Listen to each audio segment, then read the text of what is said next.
Good morning my viewers, আসসালামু আলাইকুম। কেমন আছেন আপনারা? আশা করি ভালো আছেন। আজকে সকালবেলা আমি ঘুম থেকে উঠে একটা মাছ ফ্রিজ থেকে বের করলাম। ভাবলাম যে এটা হাতে মাখিয়ে করলা দিয়ে রান্না করব, এবং করলাটা এখানে অলরেডি কিছু চিকন করে কেটে পানিতে ভিজিয়ে রেখেছি। তো যেটা ইন্টারেস্টিং সেটা শেয়ার করছি। এটা হলো, আমি মাছটা কিনেছিলাম মসলাইতে আলাদিন থেকে, আমাদের লস অ্যাঞ্জেলাস আমেরিকান যে দোকানটা আছে সেখান থেকে।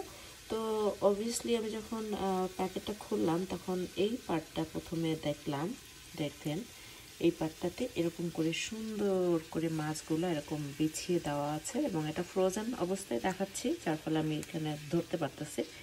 তো দেখতে পাচ্ছেন কি সুন্দর করে ছোট মাছটাকে একদম ভালো করে উপরের পার্টটাকে সুন্দর করে রেখে দিয়েছে, যেটা কিনা খুবই ভালো লাগতেছে। তো যখন আমরা মাছটা কিনতে যাই তখন আমরা ডেফিনেটলি এটাই দেখি, এই উপরের পার্টটা আমরা দেখে মনে করি যে আল্লাহ, কত ভালো মাছ, কত সুন্দর করে সাজিয়ে রেখেছে, এবং প্রত্যেকটা মাছের একই সাইজ। তো আমরা সেটা মনে করেই মাছটা কেনা হয়, এবং সেটা যে কোনো বাঙালি দোকান থেকেই আমরা ফ্রোজেন যখন কিনি। এটা যেহেতু ব্লকের ভিতরে থাকে এবং এটা আইস দিয়ে ঢাকা থাকে, তো প্রথম আমরা যেটা দেখি, প্রথম এটাই দেখি যে সুন্দর করে সাজিয়ে গুছিয়ে রেখেছে। এরপরে যখন পানিতে ভিজাবেন, তারপরে যখন বরফটা আস্তে আস্তে গলে যাবে, তখন দেখবেন এটার উল্টা পাটটা, এবং উল্টা পাটটাতে দেখেন কি অবস্থা। এটাকে দেখেন কেমন ছেঁড়া বেড়া করে যত রকমের ছোট এবং যত রকমের পচা এবং যত রকমের মানে দেখতে ভালো না, সবগুলা এরা অন্য পার্টে দিয়ে রেখে দেখেন এইভাবে করে বাংলাদেশ থেকে বিদেশে পাঠাচ্ছে। আর আমরা যারা বুঝতে পারি না, যেহেতু এটা আইস দিয়ে ঢাকা থাকে, আমরা আসলে কিভাবে বোকা হই সেটা আজকে আপনাদের সাথে শেয়ার করতেছি। তো সাত সকালে উঠে কারোর নামে কোনো নেগেটিভ কিছু বলার ইন্টেনশনও ছিল না। ঘুম থেকে উঠেছি, ভাবলাম কাজে যাওয়ার আগে বা জিমে যাওয়ার আগে মাছটা আগে বের করে রেখে যাই, তাহলে পানির ভিতরে ভিজতে থাকুক আর এসে রান্না করব।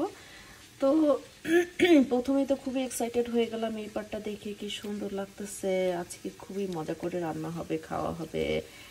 তারপরে খুবই ডিসঅ্যাপয়েন্টেড, এই পার্টটা তো দেখে ভালো লাগতেছে। তারপরে যখন আমি টার্ন করার পরে এসে গেল আসল সত্যটা।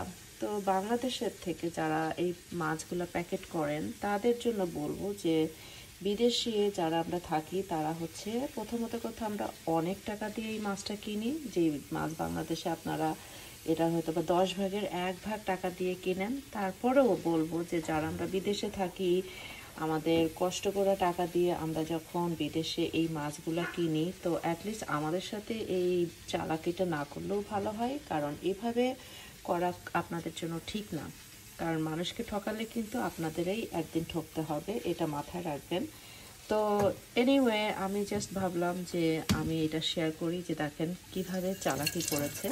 এই পার্টটা দেখেন কি সুন্দর করে সাজিয়ে রেখেছে। কাস্টমার মনে করবে যে every piece of fish perfectly shape, perfect looks, এবং প্রত্যেকটা সাইজ এত সুন্দর করে রেখেছে।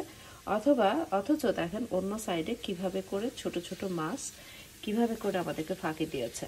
তো যাই হোক, যারা এখান থেকে দোকানে বিক্রি করেন তারাও একটু বাংলাদেশ থেকে যখন আনবেন এই জিনিসটা মাথায় রাখবেন, এবং এই জিনিসটা তাদেরকেও রিকোয়েস্ট করবেন এভাবে মানুষকে বোকা না বানাতে।